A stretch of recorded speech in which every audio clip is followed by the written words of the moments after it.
Hello there. Good morning, good afternoon, and good evening. This is Wolf Kirsten on behalf of the International Association for Worksite Health Promotion. I'd like to welcome you. I'm a board member and past president of the IAWHP, and welcome to today's webinar, Learning from Global Healthy Workplace Award Winners with Unilever, the Unilever case study today.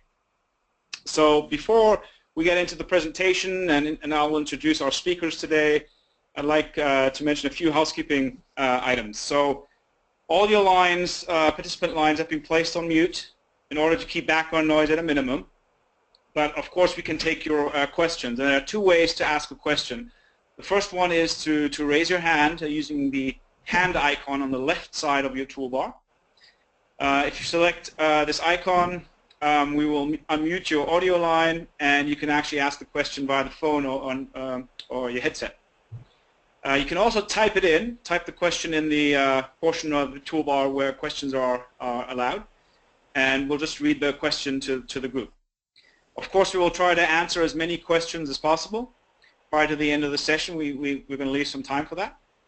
And note that no portion of these slides should be reproduced without the written express consent of the presenter.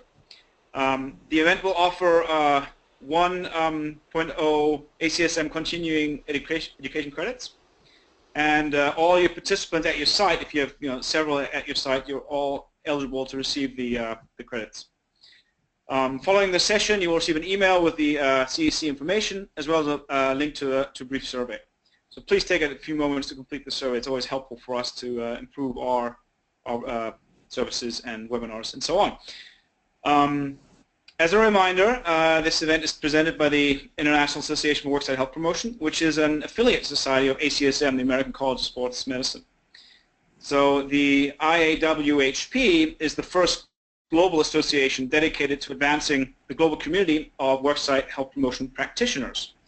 And I, of course, encourage you to learn more about the association with all its benefits programs at iawhp.org.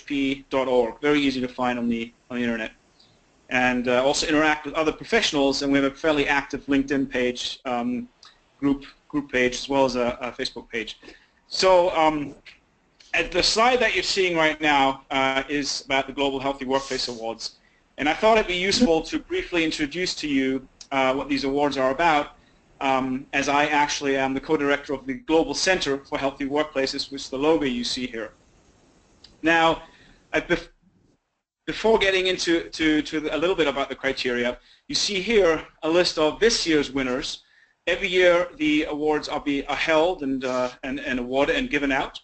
And in red you see highlighted Unilever from the UK and the Netherlands, which is going to present today. And we're very, very glad to have them on board here and present their excellent programs.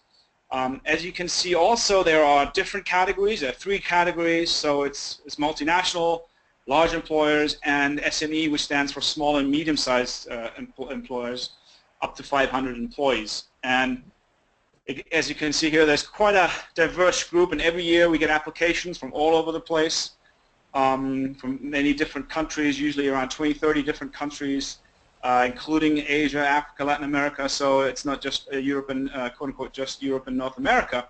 So it's pretty exciting. And as you can see from some of the past winners, some household names, of course, just like Unilever, but also some companies you may not have heard of before, and especially the smaller ones have some very innovative programs, and we're always very glad to receive them. So just a little bit about the background.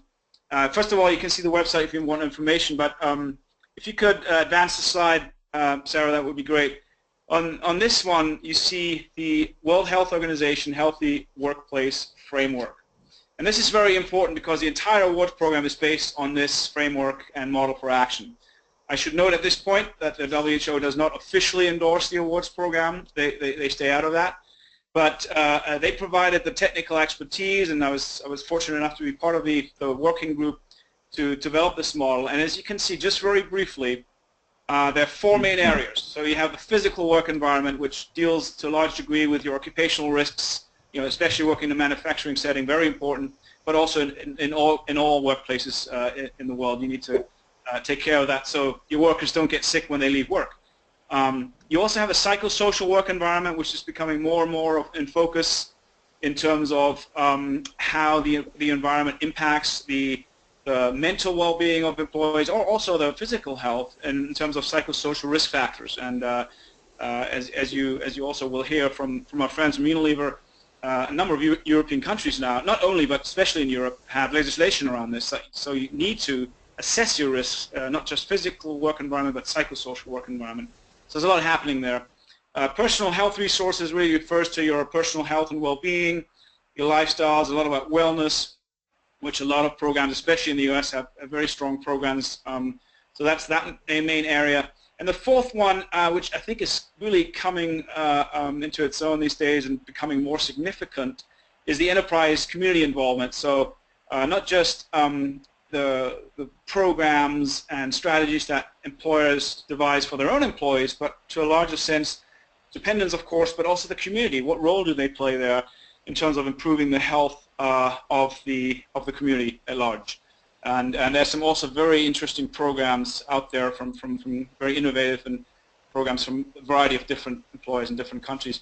And briefly to the center, so the very center, ethics and values, very important. You know, as you probably will all agree, you know, improving the health of your employees is the right thing to do, but it's also the smart thing to do, you know, because it does pay off. And so leadership engagement, work involvement, you have to really work at both ends. Key, very, very important. And then if you go to that outer circle, or in the middle, I guess, that's a continual improvement cycle. So I think most of you, or all of us probably, will be familiar with that, you know, in terms of your process, how to get to the desired results. You know, you definitely need to assess your needs and plan it and strategize and then evaluate. And that's actually really interesting, and that a lot of companies still do not really evaluate the outcomes of their programs. And the Global Wellbeing Survey from Buck Consultants every year shows that, or every other year, that really only half of companies surveyed that evaluate outcomes, which is kind of striking, I always think. And so there's still a need for companies really to focus on that and show their outcomes. And it's not always an ROI. It's not always return on investment. We know that's very difficult to achieve anyway. So there's many different ways to evaluate the outcome of your program. So I just wanted to make sure that you see that, because you will see this in the presentation from Unilever. It's reflected, and so a company like an award winner will have strategies and programs in all of these areas and done a good job with that. So that's important to consider. So because we get applications from companies who have excellent management systems in occupational health, but they cut a little bit short when it comes to, you know, personal health or even the psychosocial work environment. But the awards winners, they really cover it all. So that's really important to consider, I think, also in contrast to some other national awards programs. So I think I should pass it on now. So we get a chance to present and hear from Unilever. So we actually have three presenters today. Let me just very briefly introduce them. We have Dr. Vedat Mizrahi. He's the Medical and Occupational Health Director for Unilever Europe, UK, and Ireland. We also have Dr. Sarah Forsyth, UK and Ireland Occupational Health Physician for Unilever. And then we have Marcus Hunt, who leads the European Wellbeing Program Strategy as part of the Medical and Occupational Health provision within Unilever. So I'm very glad to welcome all three of you and really look forward to your presentation. So I will hand it over to Dr. Vedat at this point. Thank you. Thank you very much, Bo. Hi, everybody. We are really delighted to share our Unilever approach to well-being and employee health.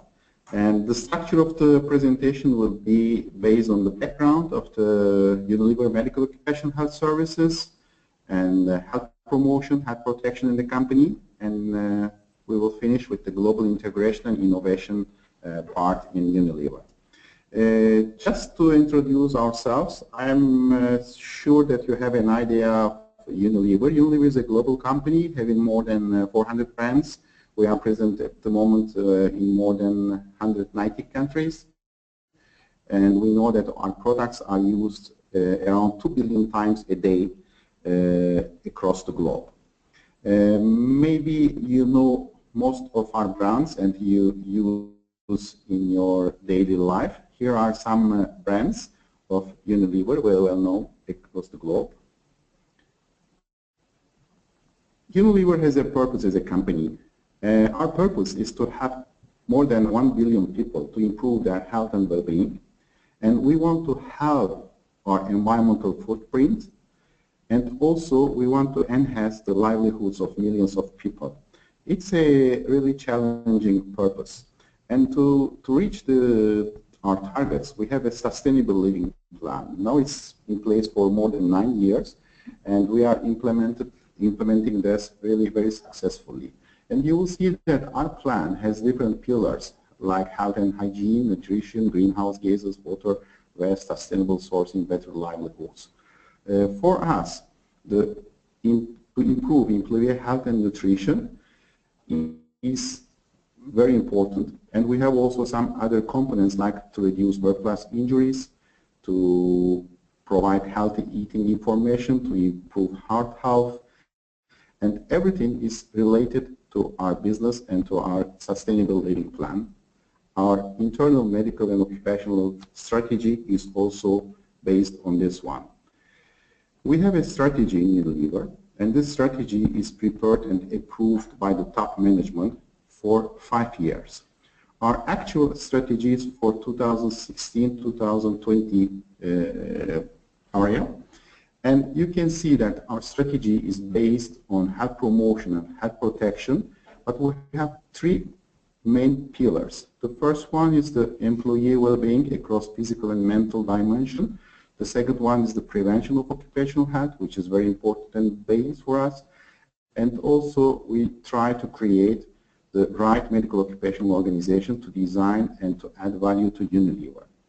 In the first pillar, mental well-being and resilience, Lamplighter. Lamplighter is our promotion program, health promotion program that I will give you the details in a few seconds.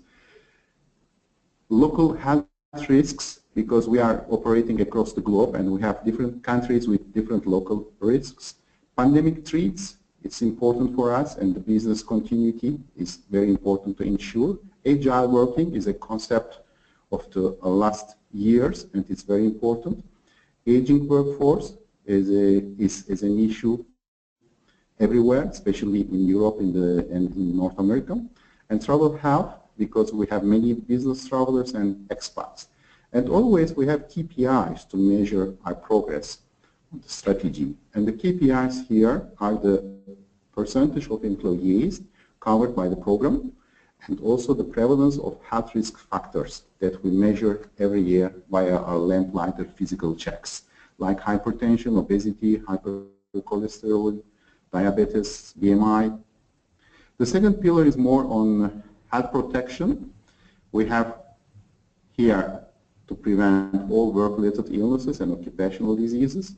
Ergonomics at the workplace is important, environmental health, noise, foods, and we have a MANEX system, which means manufacturing excellence, and we are working very closely with supply chain and HR and other stakeholders to deliver the best health protection through the manufacturing excellence program. And here we have some KPIs on the numbers of frequencies of work-related illnesses, and we always measure this KPI across the globe everywhere we operate, and we report it periodically. And the third pillar is in progress, and we try to work to have the best organization to deliver the best service for our employees. And again, we measure this with the percentage of all our regions, clusters, with appropriate structure in place. Health promotion historically was always very important in Unilever, and our brand is Lamplighter. Lamplighter started 15 years ago, which was a program more based on physical health, and the framework you can see that it's more a health risk assessment, a questionnaire answered by employees on exercise, nutrition, habits, mental resilience, scorecard, and then we had some health assessments. Engagement and performance was the outcome of the program. In the questionnaire, always we ask to employees their habits of exercise, of nutrition, alcohol consumption, smoking, and other important daily sleep. And then we have the health checks, and then we have assessments, and we track the performance, and then we have, again, checks in 6 and 12 months. Lamplighter at the moment is across the globe, is live in 90 countries, and it's around 100,000 people, employees, Unilever employees, are on the scope and attended our health checks Lamplighter program. Recently, we modify our approach, and we come from a physical approach to a more holistic approach. And the new approach is based on 4 pillars: physical, mental, emotional, and purposeful, and the name is the new Unilever Wellbeing Framework. Here I want to hand over to Marcus to give us more details on the new Unilever Wellbeing Framework. Hi everybody, and thank you for that. So as for that really well explained, we have now evolved our Lamplighter Health Check program into a holistic global wellbeing framework. Now, we've begun 15 years ago with the Lamplighter program, which was then and still is now quite groundbreaking in the level of population where we see employees for our health checks, and they have some really valuable information from those health checks, and we'll talk about what that data looks like shortly. But certainly what we do now is we've evolved the physical component of the health checks and of the wellbeing framework to this holistic approach. And what we're particularly proud of is our work around the mental and emotional pillar, so not only to provide employees with awareness of mental health conditions and how to support those with mental health conditions, whether it's short-term or long-term globally, but also the emotional aspect, which is more about understanding yourself, understanding your perceptions and how you might relate to a fellow colleague and then progress that. That's really, really important. Now, the 4th pillar of our holistic framework is around purpose. So we believe, not just as an occupational health function, but as a business, that it's important for us to have an individual and a collective purpose. And we talk about that with regards to well-being because we know those with a purpose really have more clear direction, and they're able to make more clear choices for their own happiness and ultimately for their own purpose because they have a direction of their journey. So we incorporate that into well-being because the evidence tells us, certainly from the UK research, is that having a purpose supports you to have better mental health. Having a purpose does give you a motivation and does enhance your vitality. So, of course, we have our sustainability living plan within Unilever. Of course, we have a business purpose where we want to be in 5 years, 10 years' time. But from a well-being perspective, having a collective purpose to be more well, but as an individual having a purpose to progress and be well, does support your well-being, but it also gives you direction on which part of well-being you wish to engage within. Because if your purpose is to be more well, and for example to improve your physical health or wellness, you then would ask your questions, is it nutrition? Do I need to look at energy management or something else? You may want to look at your mental health well-being aligned to your purpose. So do I need to have greater awareness of mental health? Do I need to think about my focus or my concentration levels, for example? So having a purpose within this holistic framework really brings everything to life, and it gives our employees much more meaningful collateral to have a conversation and reflect about their well-being. So that was a little bit about perhaps the personal journey that some employees go on, but let me just talk about our overall strategy, again to develop from the points that made earlier on. So we have grown from having our physical pillar or Lamplighter Health program into this global wellbeing framework, and we are very proud that all of our countries are involved within either Lamplighter and or the global wellbeing framework. But to enhance that, we need to share our purpose for wellbeing, and we also need to support the local countries to have their own purpose with the wellbeing roadmap. Now, what we've done as part of this is given our local countries and our continent leaders, not just the wellbeing leaders, but also the country and cluster leaders, the direction of where we want to take wellbeing now into the future. Again, it's coming back to our point about having a shared purpose. So this evolved wellbeing framework came into play around 2014 globally, and it was led, our CEO, Paul Palmer, was the key stakeholder that made this happen. but also with a very supportive occupational health and HR team that sits below him. Now, certainly part of the roadmap was about making it evidence-based, making it real, making it practical, pragmatic, but also demonstrating that this could be a meaningful and impactful journey for the employee and for the business. So we decided to create a governance panel and a steering committee globally for the Wellbeing Roadmap. And then within that, we worked with a number of external providers to be clear that we were working on best practice. Because sometimes well-being can have the very best intentions, but sometimes we either misalign our focus or we don't have our strict purpose that's based by evidence. So really, really importantly to us was to have an evidence-based focused program. Now, alongside that, it doesn't just need to be evidence-based with senior stakeholder engagement and with local country buy-in. It needs to be engaging. So it needs to be fun, and it needs to have a nice feel, and it needs to be meaningful, and actually it's got to be appealing for employees to take part in. So there we worked with our global and then local cluster communication teams to help us with our branding, to create useful information and information that was targeted to our work streams. So the way that we might communicate well-being could be different in our head office locations compared to perhaps some of our manufacturing locations. Culturally, we need to understand the differences. From a demographic or an age perspective, we have to think about our branding and our communication. So all of this was considered when we took on the journey of well-being.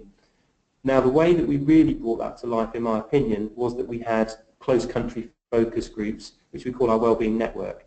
So we feel we have the best evidence, we feel we have a good direction on this, but to really bring this to life, we need to have local champions to relay the information that we're wanting to disseminate locally, but also to feed back to us as a central team on what we can do better. What's perhaps more culturally appropriate? What's the local geography need to know from us to be more engaging? And perhaps what are the local health challenges that us being in Europe aren't aware of, perhaps from a South American continent perspective? So the Wellbeing Network is a very rich group of people that we have across Unilever globally, and it's a huge amount of resource for us to keep developing our Wellbeing roadmap. And you can see on the screen there, 2016 moving forward into 2020, now we've got that governance panel, now we have the underpinning philosophy of what we want to do, you can see a variety of modules which are on offer to our employees. Just to give you a brief summary of what that looks like is that we need to engage with employees, as I've said, in a positive, engaging manner with practical, pragmatic, easy to understand advice, but that is focused at the point that they need support. So the way that we rolled this out to our global audience is through something which we call Thrive. And the philosophy of Thrive is to allow employees to be the best they can be, but also to give them health and wellbeing support at the point of need. So we developed a half-day workshop for attendees globally to come along and learn more about the wellbeing framework and our 4 pillars. Now, globally, we're looking at around 50,000 employees that have already been through this in the short 18-month history of this happening, which is well on the way to being a third of our employee population. And that's a fantastic achievement for us. But also, it's not just the fact that they're learning more about wellbeing in our framework and our 4 pillars, they're becoming champions of our best practice. So they're able to talk to their colleagues, word of mouth will occur, and they can talk from a much more fulfilling perspective about well-being. But also it's about teams working together to have this collective well-being discussion. So well-being is not just, as we call it, the old philosophy of apples and sweatbands. It's now about what does it mean to me as an individual within the 4 pillars, and how as a team can we work together to create better well-being, which actually equals better productivity for the individual, better business results, and happier employees. And that's really where we want to be with this. You can see progressing into 2020, our areas of focus are musculoskeletal support, using sleep and nutrition as vehicles to talk about well-being, and then we want to advance further into making our workplaces much more conducive to being well environments, and even thinking about how technology can support our journey. So we're really looking to enable our employees to have a fantastic access to all our well-being resources. So we want to have a look at a variety of different mechanisms for delivery of well-being as part of today's session. So I'm going to run through some cross-continent examples briefly, just so you can see our global reach of well-being. Now, the way that we have our framework and delivery model is what we call freedom within the framework. So we have our central and global 4-pillar framework. but we may have different activation mechanisms within the continents or the countries, because we have strong believers within our wellbeing network that a local country or continent owns the delivery of wellbeing. So the framework is set, but how it's delivered is led by the local country leadership team, of course supported from our central expertise team, but the local country knows the local employees the best, and that's how we want to deliver the framework. This is an example from North Asia, and you can see that they've split their framework delivery model into 4 pillars of engagement. So they've got leadership and management as one of their key communication strategies. They've also got communication and understanding culture as another method of delivery, and then they've focused on support mechanisms in pillar number 4. And this is all around providing resources for employees to be the best that they can be. What you can now see is the European delivery model, and what we've done is delivered it in a slightly different mechanism, more aligned to the 4 pillars, but again the message is the same. And the screen, the text might be too small for you to read, but what we've done is listed how items could be delivered for local sites in Europe based upon each of the 4 pillars. So the physical pillar, for example, could be that we want to have a further in-depth dive on physical activity or encouraging our employees to be more active in the workplace. And this can happen through a variety of different mechanisms, activating local teams to have walking meetings, having standing meeting rooms, working with local physiotherapists, etc., etc. Now, just to touch on Thrive before we talk about some more continent examples, really this was to demonstrate how we've impacted Thrive globally. So you can see that we work across the continents, and it's hard to understand the total attendee numbers because the percentages aren't there, but we can tell you that we're well on the way to 1/3 of all global employees. And we know that an employee speaks to another, so you could argue that the reach we're having is at least 2/3 of the employee base. And because our Thrive workshop, which is the entry point to global wellbeing, in 18 months has reached this almost 50,000 figure, we're extremely proud of what we've achieved so far. Now, in order for us to have a successful program, it isn't just finger in the air and we guess what we need to do. It's very much a data-driven approach. So you've heard already that we have a very solid evidence base for what we do, but this is how we further tailor that. So we know what best practice looks like. We work not only with experts, but we also work with other companies globally as well as locally to find out what best practice is. Now we put all of this into our melting pot and then we compare our local data. And this is really important because we need to have focused delivery plans for clusters and for countries and also for local sites. And here is just a snapshot of some of the data we collect. And really the data points are not important, but it's just to show that you need a variety of data to really give your strategy robustness, because it isn't just about the number of employees that might or might not have high blood pressure. It isn't just about the number of daily steps an employee might do, but it's also about utilization of medical insurance, EAP usage, how many people are being seen in occupational health, what's the absenteeism level of your local site, for example. So all of these data points make a very robust strategy for you to then make decisions upon how to land well-being locally.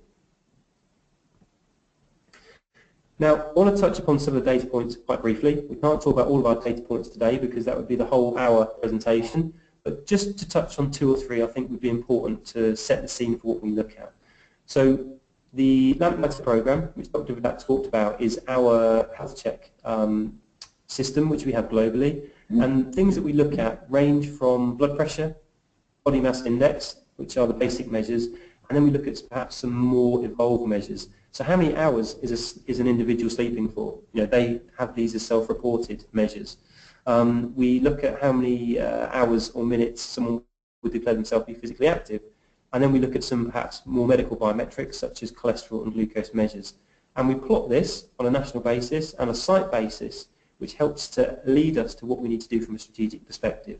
So an example might be that a site could have high tobacco usage, high cholesterol, and they are more overweight because their BMI is higher. So the first thing you want to look at is a cardiovascular disease management program or a smoking cessation program. But then your other instinct, or the instinct that we have within Unilever, might be, well, let's have a look at the occupational health referrals. Let's have a look at the local medical insurance and see how many individuals actually are seeking support for cardiovascular disease or smoking cessation. Or could it be a mental health incident, which is why people perhaps are smoking more or eating more. So you need to unpick that data to really understand and build your strategy on what you want to achieve with your employees. Now, an Indian example that we have within our Lamplighter approach is that we have grown the number of employees covered across our pan-Indian geography from 83 to 93%. That's a fantastic result for us. It's good because we're reaching more employees, and it's better for us because we're having a greater impact. Now, during this 9-year period, you can see that we've had a decline in our percentage of employees that are what we call in the red zone. And we have a very basic green, amber, red criteria within the local boundaries for health. So the boundary for diabetes is different, continent to continent. So this again reinforces the importance of your data being driven by a local or a continent approach. So the reason we have the green, amber and red boundaries is so we can have comparisons against countries. And it's not a competitive comparison, but it's so we can report back to our senior leaders on where we need to focus our efforts for the year to come. Some more examples you can see here, other examples of how we present our data back to the stakeholders. You know, we're proud to see that we're reducing items such as blood pressure, nutrition, and blood sugar is coming down. What we are seeing lift, and it's not just a Unilever site that we're seeing, but it's a global phenomenon, is that we're seeing increasing number of reported mental health incidents.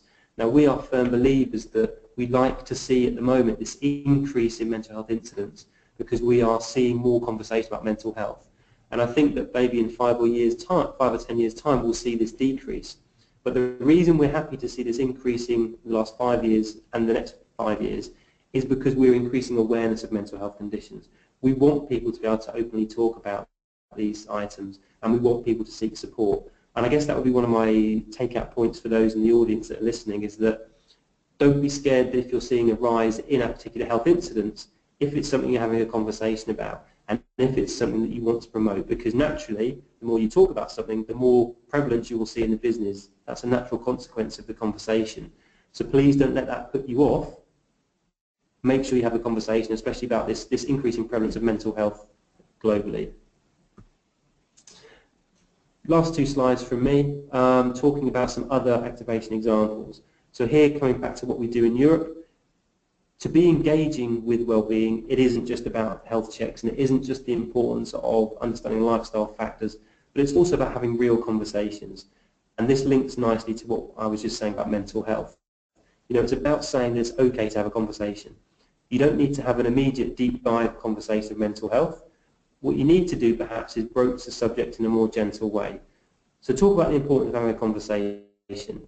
Talk about the importance of how you should declare how you're feeling to a significant other. The significant other could be a peer, a partner, a line manager, etc. But really start a conversation with having a conversation. And then you should find you gain momentum with that conversation, and then you can do a deeper dive on the conditions of mental health, for example, or building champion groups to take ownership of having conversations. Also make sure you have electronic media as well as paper-based media, because with the variety of population that you have, some will access the intranet, some will access e-information, some would rather have a credit card paper cut out for their wallet or their back pocket. So think about the way you activate your wellbeing program. Yes, it's data-driven. Yes, it's strategic led from the very top, but do not forget the audience that you're trying to work with. It needs to be culturally correct, locally specific, and in a medium that your employees can understand and relate to. And keep the message basic. I think that would be my second recommendation, is that keep your strategy, keep your engagement levels and your messaging as basic as possible. Try and work to the lowest common denominator, because that's where we all begin. Here is some of our events that we run in our head office in London, and this was a conversation about sleep and about physical activity. I really be wanting again to start a conversation about some common lifestyle factors where we can improve overall well-being. We know that exercise, the evidence base tells us that those that are more active, it has a positive knock-on effect of other factors of our well-being. So let's have the lowest common denominator conversation about being active, about walking your dog, for example. We know that sleep has an inverse negative relationship with mental health.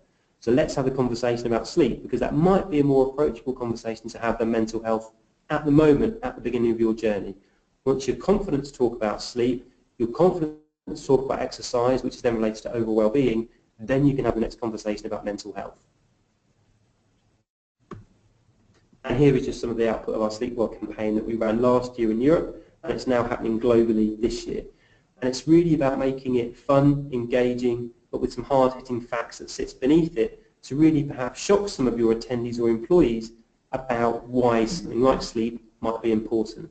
Because we know 21st century, mobile phones, blue lights, always on culture, and we need to be boundaried and allow ourselves some time to be less on, to have a digital detox, to allow ourselves some time to not just be involved in work, but also spend that energy that you've got into your home life as well to make us holistic, grounded individuals.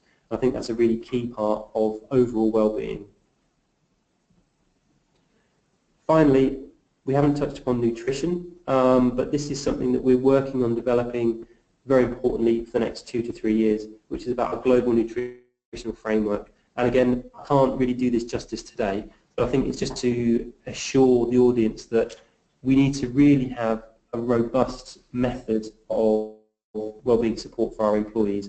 And again, we want to make the opportunity easier for employees to engage in wellbeing. So it's not just about resources, and it's not just about having the conversation, but it's about having real, tangible workplace initiatives that can allow an employee to engage in the wellbeing program.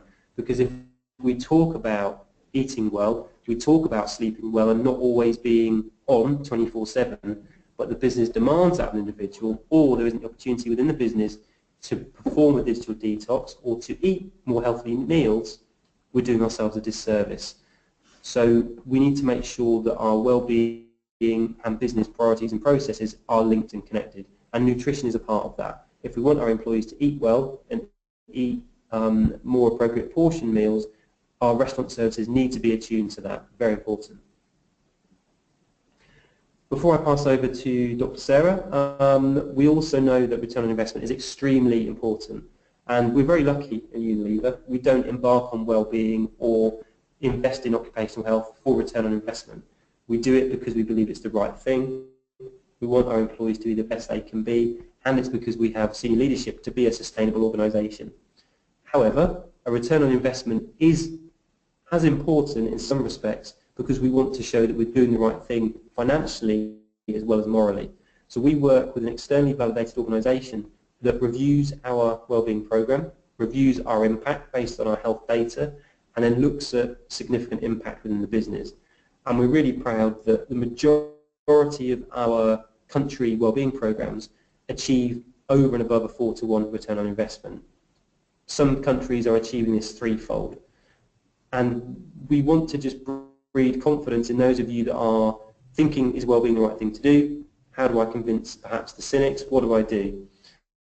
And certainly I would encourage you to discuss perhaps with companies such as ourselves how you build a return on investment, because actually it's quite straightforward. There is evidence that suggests that if your wellbeing program is underpinned by mental health, your return on investment will be 3-to-1 at the very least. So this reinforces our belief because we've actually seen the data and the investment is made.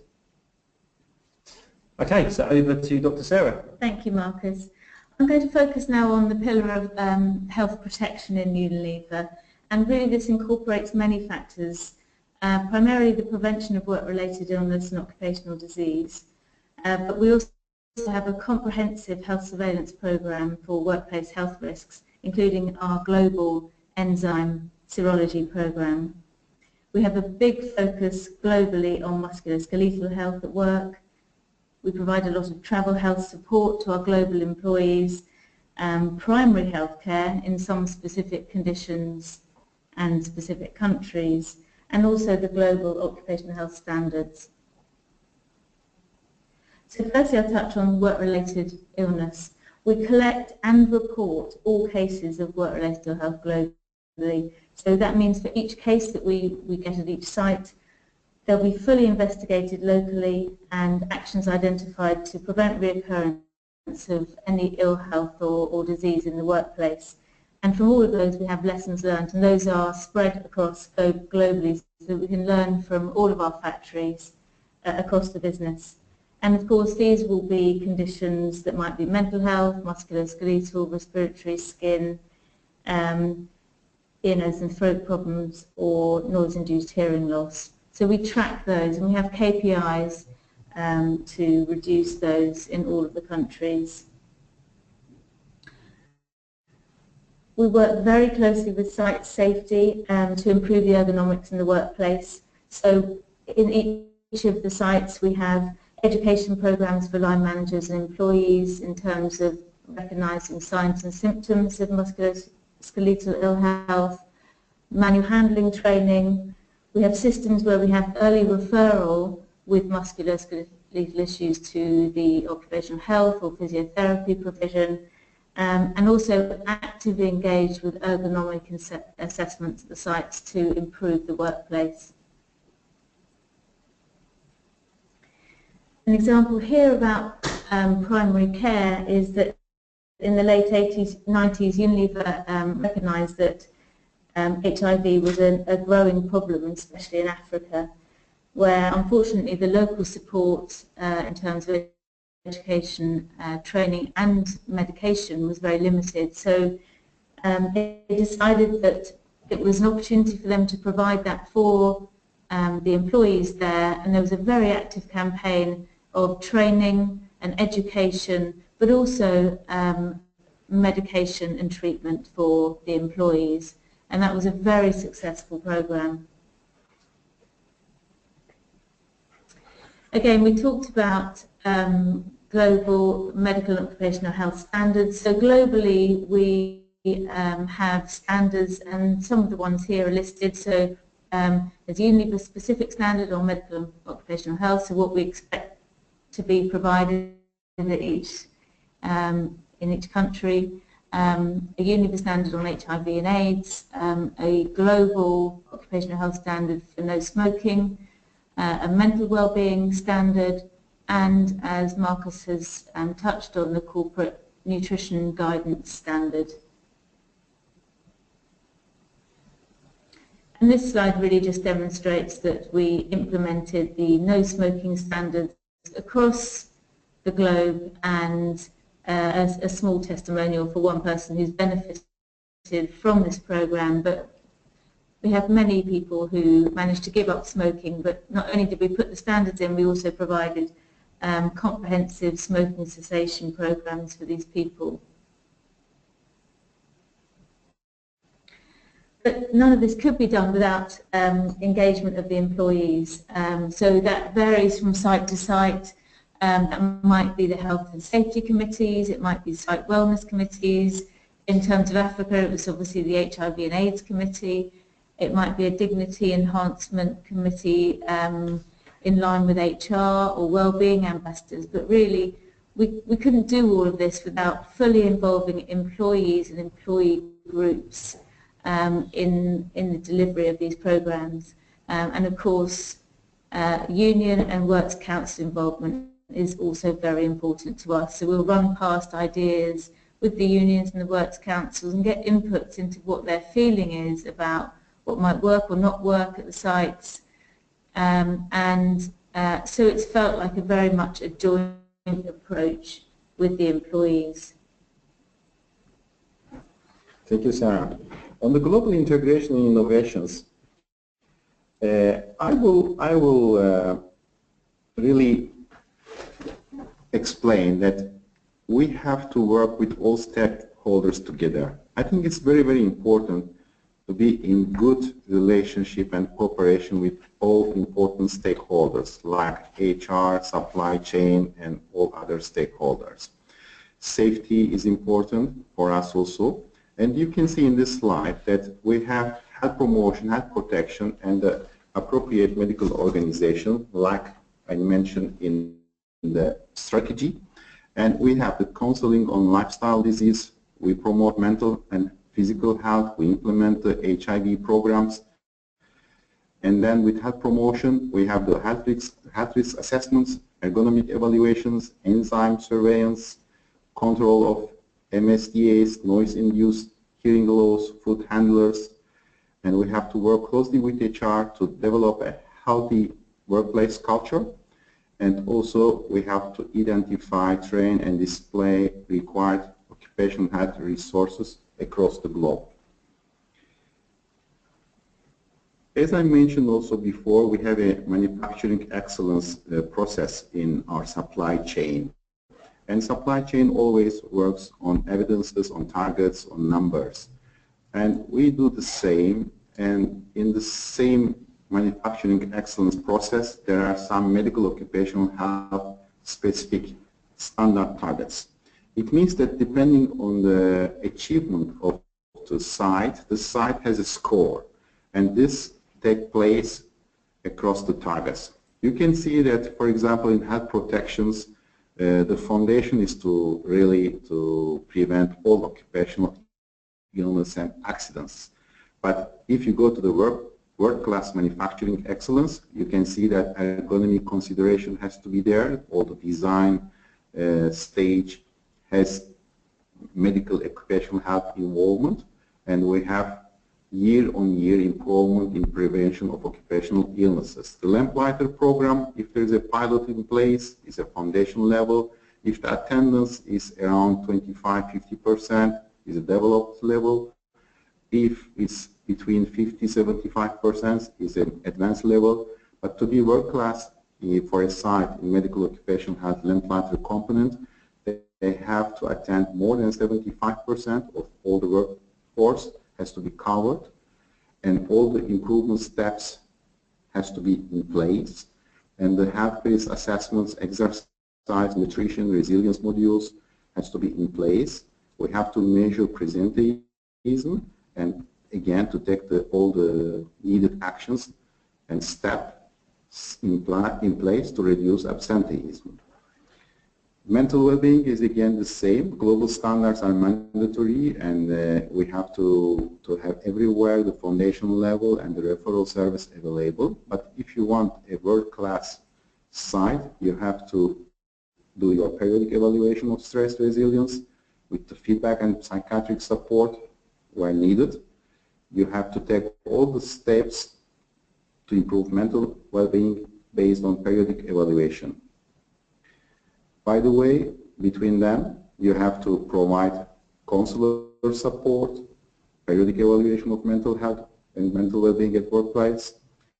Employees has to participate in mental well-being programs. The communication is very important, it's critical. Two-way formal communication has to be there in place. And we have to train all managers and supervisors on mental well-being.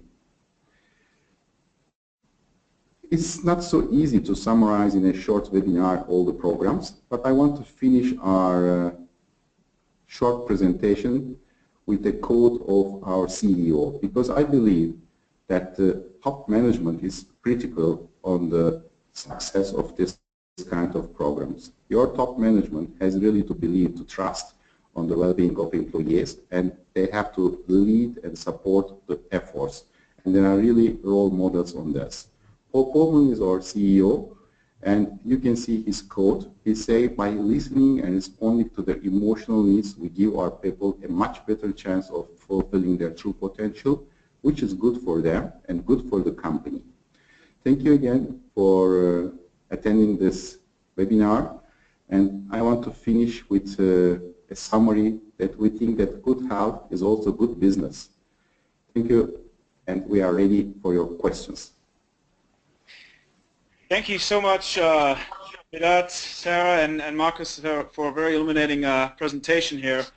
I like the slogan, by the way, good health is good business. As Marcus said, keep it simple, and we with the Global Center use that very often, and it's universally relevant. Just before we get to questions, I think a couple of reactions. First of all, I think just maybe one of the reasons why you won the award, because you really have followed the outline very well in terms of the model, that World Health Organization model, and I think it's reflected very well in your presentation, so that's been great. And also what struck me that your approach is truly global, and that may seem obvious to you being a multinational, but there's so many multinational employers which don't. They may have a very strong program at home, home country, but do not have it in Africa, Asia, and so on. So that's another aspect which I think is great. And then lastly, I mean, there's many things I could say, but lastly now, that it's very data-driven, you know, and it's evidence-based, and that's great. That, you know, again, it may seem logical to many, but many companies do not do that. So that's just a quick reaction on my behalf. Heather, do you see any questions? Any people raising their hands? Because I can't see it from my end. Yes, there's a question that has come in from Charlie. He wants to know what metrics are used for return on investment: healthcare costs, absence, injuries, etc. Thank you very much for the question. So I'll take this one. So we have many measures of return on investment within the business. We are looking to evolve our current mechanism of assessment, but currently we work with condition codes. Some assessment is done with what we know as ICD codes, which are those condition-specific codes, but we also look at illness and behaviour. So, for example, there is a cost of somebody having a lower back or musculoskeletal disorder. There is a cost for having somebody with diabetes in the business. Now, we can calculate that based upon our global Lamplighter data. So because we do health assessments and we're reaching the majority of our population, we can have a look at the health prevalence. And because we also do the health checks annually, we can look at the number of, let's say, diabetics in the business and if it rises or falls. And then this cost is our overall well-being challenge or illness in inverted commas cost. Then we compare that to our spend globally per cluster, continent, and then per local geography, and that's how we calculate our return on investment. But let me just add one other thing, is that as we're evolving our return on investment study and data capture, we're now looking at our spend on occupational health, medical insurance, employee assistance programs, and local initiatives, because we know from a very basic perspective, if our medical insurance rate doesn't rise or it's less than inflation, and we know that a local country's medical insurance cost will raise by inflation, or let's say 3%, and ours stays flat, we know that we've saved that 3%. And again, we can compare that, which in most countries is usually £1 million difference. We can compare that to our investment on well-being spend, direct and indirect, and then we can calculate a return. And of course, there's other ways to do it. In manufacturing, we can look at productivity, absenteeism, etc. So it depends what data you have to hand, and it depends how robust you want to be. Just maybe to add a detail, we calculate this with all this data, and we provide the data to an external company to have an objective measurement, and they do the calculation and the measurement for us independently. Excellent. Very good. Other questions, Heather? Can you share the name of the external company who supports and validates the return on investment? I can find with for you. It's an American company. I can find with you for you if you write me or you send me your email. I can share it. The next question is, Unilever has employees around the world. What is the formal process for ensuring programs are adapted to various cultures? So from a European perspective, we work with our local site champions and leadership teams to understand the local culture of the local country. So let me give the example of Europe, North Africa, and Russia. So we spend time with the local site leaders, the nominated wellbeing champions, the HR teams, and the occupational health department to really understand what wellbeing challenges they have. And when we spend 2 or 3 days in an open workshop with them, we look at the data challenges, we look at the business challenges, but we also talk about the cultural requirements and what the local population demands, because we know that comparing the UK to Greece, to Kenya, to Brazil are completely different countries. The culture is different, the behaviour is different, and the wellbeing challenges are different. The only way that we can learn how to begin to overcome those challenges is to arrive with a framework, arrive with evidence-based practice, but also to discuss with the local parties what they feel they need to focus on. Because there is a robust evidence for nearly all ill health conditions or health improvement plans, whether it's from the World Health Organization or the Global Healthy Workforce group that we're now presenting with. And just really adapting that local best practice knowledge to the local culture. Really, a recommendation from me would be to ask what they think they need. You can arrive at what you think the local organisation needs. You need to really ask the local culture or the local organisation what they think they need, and then you build a bridge to compromise and then enact a wellbeing programme. The next question, do you have a global standard tool for health risk assessments? If yes, can you share which? And what is your participation rate for health risk assessments? Yeah, we have the Lamplighter tool. It's a detailed questionnaire, as I explained, having some questions for employees to fill on daily life, exercise, nutrition, sleep, alcohol consumption, and any other questions. And then we have the physical checks that we provide them for free in each location. And yes, we can share the tool, but it's a standard tool that it's not so rocket science, but we can share it. It's a basic tool where we ask basic questions on their daily life, and it's confidential. Each employee has his questionnaire, and then we collect the data on site basis and on country basis, and after our interventions, again, we try to measure the difference or the improvement in 6 months, in 12 months, and to see between years how things are going forward. And I think the only thing I would add to that is that it kind of breaches the last two questions that have been asked, that we don't have a baseline globally for the health measures. They are local health measures. So we work with local providers in every single country to work to their standards of assessment. So the cholesterol level for an individual will be different, whether it's a red risk or a green, you're an okay standard. It'll be different Western Europe to North Africa to Asia, for example. So the importance of that data collection piece and understanding the cultural differences is working with local providers that provide the data metrics and the assessment tools, and then we look at the boundary data that's the output. But in general, we respect the WHO guidance. And our utilisation is generally over 50%. Yeah. In some countries where really national health services are not so strong, we can go up to 100%, and sometimes we combine with some health surveillance activities.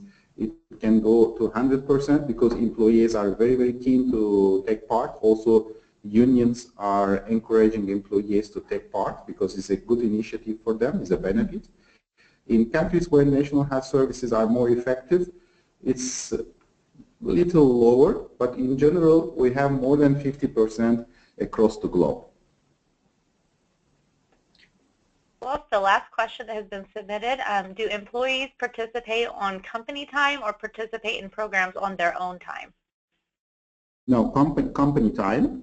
It's a company time. They participate when they work in the site, and we try to offer in the best way that they will reach our services easily, and it's in a paid time, totally provided by the company for free for employees. Just to give you an idea, we have around 180,000 employees, and we have 100,000 employees on the program at the moment.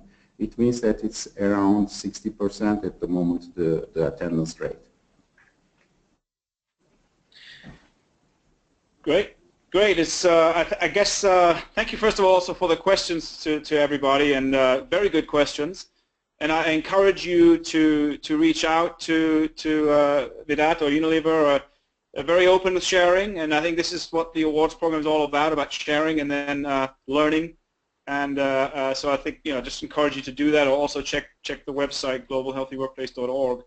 So a big thank you again to our three speakers. Fantastic job. Also at this stage, I would like to, on behalf of the Global Center, I'd like to thank the Association, International Association for Worksite Health Promotion, for supporting the awards, and look forward to continuing to cooperating. And for those of you with a good program or interested in participating in the Global Awards program, the cycle will start in January again. You will see both from the Global Center for Healthy Workplaces and the Association some communications on that. And please do check the IAWHP website, iawhp.org, and our upcoming webinars as well, and we'll continue to provide you with current and useful information. So thanks to everybody for joining, and we'll close the webinar right now. Thank you very much. Thank you.